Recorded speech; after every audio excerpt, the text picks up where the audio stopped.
যাদের মুরগির পা খাওয়ার ইচ্ছা, মুরগির পা কিভাবে, পায়ের চামড়াগুলো কিভাবে তুলবেন? এই যে মুরগির পা, আমি এখানে অনেকগুলো পা নিয়ে আসছি। আপনারা যারা জানেন না তাদেরকে স্যাম্পল দেখাই।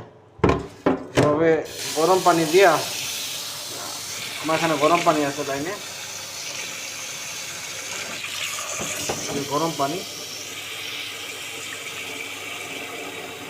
গরম পানি ফুটন্ত গরম, দেখতে পাচ্ছেন আমার পানি খুব গরম, যেহেতু এখানে হিটার আছে এই জন্য গরম পানি।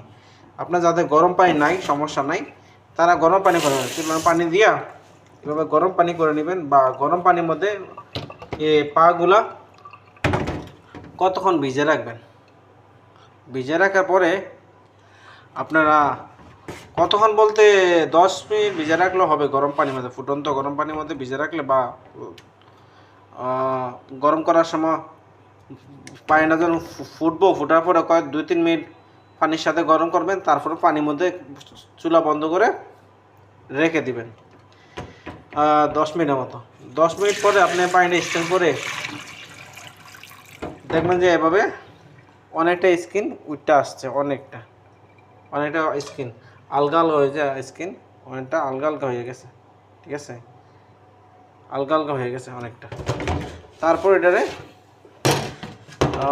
এভাবে ধরে আমি টান দিলে কি সুন্দর হয়ে যাবে।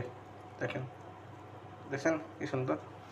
আমি অলরেডি অর্ধেকগুলো স্কিন তুলে আলেছে, আপনারা দেখাই নাই। হঠাৎ করে মনে হলো দেখায় যে পায়ের চামড়া কীভাবে তুলে, আমি কতগুলো তুলছি দেখছেন।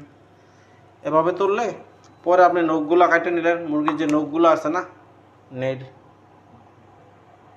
এই নখগুলা পরে কেচি দিয়ে বা ছুরি দিয়ে কাটে নেবেন, নিলে বাস আপনার পা রেডি হয়ে গেল।